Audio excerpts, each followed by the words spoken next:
savoir aujourd'hui, Patrick, c'est pourquoi mettre autant d'emphase sur le fait qu'il faut se responsabiliser face au succès?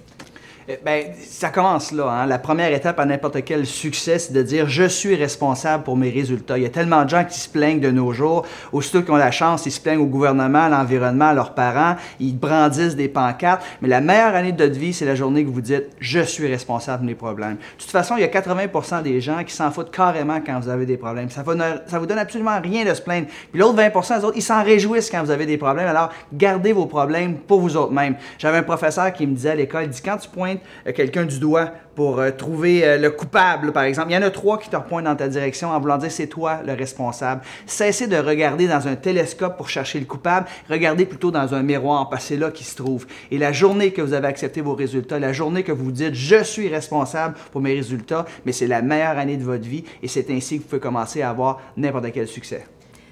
Vous parlez beaucoup de l'importance de trouver sa passion puis de la vivre pleinement. Pourquoi c'est si important ça?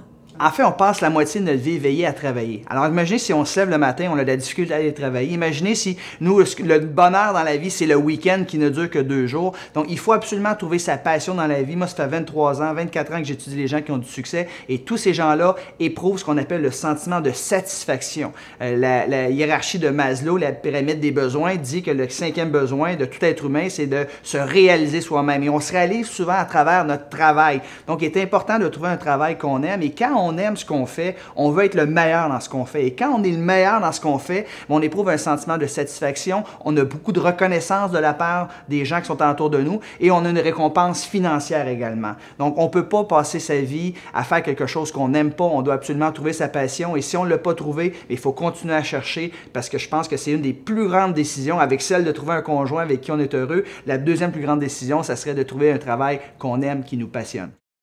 Alors ça rejoint pas mal l'idée du feu intérieur. Vous en parlez souvent pendant vos discours. Comment est-ce qu'on peut faire pour allumer ce feu-là finalement? Bien, le feu intérieur, c'est qu'est-ce qui t'allume, qu'est-ce qui te fait brûler en dedans de toi. Et souvent, c'est d'avoir un travail qu'on aime. Puis au-delà de ça, une fois qu'on a trouvé le travail qu'on aime, c'est de trouver des objectifs, des buts, des projets dans la vie. Soit au niveau personnel, soit au niveau professionnel, afin que justement, on soit motivé de l'intérieur. Vous savez, il y a 2 types de motivation. La motivation extrinsèque, ça c'est quelqu'un qui va vous motiver, ça ne dure jamais. C'est vraiment du court terme. C'est comme la carotte puis le bâton, par exemple. On veut faire avancer un arbre, on lui donne un coup de bâton, on lui met une carotte. C'est du court terme. Alors que la vraie forme de motivation, la meilleure, c'est celle qui vient de l'intérieur, à savoir vos buts, vos projets, vos rêves. C'est ce qui allume votre feu à l'intérieur. Donc, l'importance de définir ses buts, ses projets et ses rêves, parce que 97% de la population, malheureusement, en ont pas.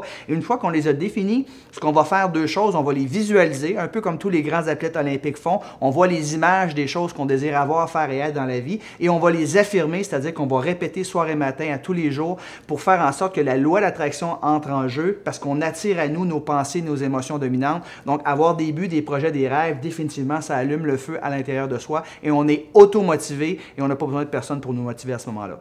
Avez-vous des conseils pour les gens qui veulent vivre leur vie pleinement, justement? Bien, la première chose à faire, c'est d'identifier les valeurs qui sont les plus importantes pour nous. Toutes les grandes organisations ont une mission. Hein? Tu rentres dans une entreprise, voici la mission de notre organisation. Eh bien, la mission, c'est l'expression de ces valeurs les plus importantes. Puis ça change avec le temps. Donc, il faut faire un temps d'arrêt au moins 1 fois par année, puis déterminer les missions, les valeurs qui sont les plus importantes pour nous dans la vie, les mettre en ordre de priorité. Une fois qu'on a assis nos valeurs, ce qu'on va faire, c'est qu'on va se fixer des objectifs qui sont en ligne avec nos valeurs, parce qu'il y a bien des gens qui se fixent des objectifs, mais qui sont déçus une fois qu'ils ont atteint leur objectif, parce que c'était pas en accord avec leurs valeurs les plus importantes. Et par la suite, on va apprendre à gérer son temps au quotidien. On va bloquer des périodes de temps spécifiques pour faire en sorte qu'on vit au quotidien avec nos valeurs puis notre mission dans la vie. Puis si on fait ça, on va avoir un sentiment qu'on est vraiment satisfait. Et si jamais vous n'êtes pas satisfait, vous n'êtes pas heureux dans la vie, c'est que vos activités quotidiennes ne sont pas en ligne avec vos valeurs, ce qui est le plus important pour vous dans la vie. Vous parlez beaucoup de l'importance de se donner dans ce qu'on fait, justement. Mais les agriculteurs, eux, sont déjà très passionnés. Ce sont des gens qui sont très engagés dans leur travail. Alors, comment est-ce que ce message peut aller les rejoindre? En fait, oui, c'est vrai, les agriculteurs qui nous écoutent sont des gens qui sont très passionnés par ce qu'ils font. Alors, mais ce qu'ils doivent faire, c'est d'embaucher des gens qui sont également passionnés parce qu'ils ne sont pas tout seuls. Ils ont plein de gens qui travaillent avec eux. Donc, pour avoir une organisation florissante, tu dois embaucher des gens qui sont également passionnés. Souvent, on a tendance à embaucher le CV. Ah, il y a déjà de l'expérience dans ce domaine-là. Je crois que c'est une erreur. On devrait avant tout embaucher la passion chez quelqu'un. Et la personne qui est passionnée va prendre la décision de devenir le meilleur dans ce qu'elle fait. Peut-être qu'elle va travailler pour nous juste 2, 3 ou 4 ou 5 ans, mais tout le temps qu'elle va nous donner, elle va être la meilleure dans ce qu'elle fait. Vers la fin de vos conférences, vous donnez aux participants un petit bracelet rouge, comme celui-ci, dont on peut y lire « Mon engagement, my commitment ». Qu'est-ce que ça signifie, ça? Bien, c'est un peu ce qui me différencie des autres conférenciers. Ma plus grande frustration après 15 ans à faire des conférences, c'est que les gens sortent de là très enthousiasmés, ils ont appris des bonnes idées, mais ils ne passent pas nécessairement à l'action sur les idées qu'ils ont apprises. Donc, ce que je fais, c'est que je leur donne un bracelet rouge, comme tu dis, mon engagement, my commitment. Ils doivent prendre un engagement par rapport à une idée qu'ils ont appris durant la conférence et ils doivent passer à l'action. Donc, le bracelet, il est là tout simplement pour leur rappeler de passer à l'action sur leur engagement.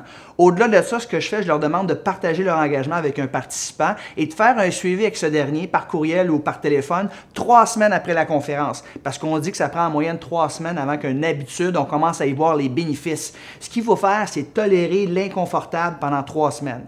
On va au gym, par exemple, les gens sortent de là, puis ils ont mal partout, puis en dedans d'une semaine ou deux, ils ont lâché, ils ont abandonné. Mais s'ils persévèrent pendant 3 semaines, ils vont commencer à voir les bénéfices, ils vont se sentir mieux par rapport à eux-mêmes. Donc, c'est pour ça que je donne un bracelet, c'est pour que les gens vraiment ils passent à l'action, puis en ayant quelqu'un avec qui ils font un suivi, ça leur met une petite pression supplémentaire, parce que j'ai découvert à travers les années que les promesses les plus difficiles à tenir, c'est celles qu'on se fait envers soi-même. Mais quand on fait une promesse envers quelqu'un, on a beaucoup plus de chances de respecter cette promesse-là. Donc, très important de s'engager. Des idées, ça donne absolument rien. La clé maîtresse du succès, c'est l'action et l'engagement.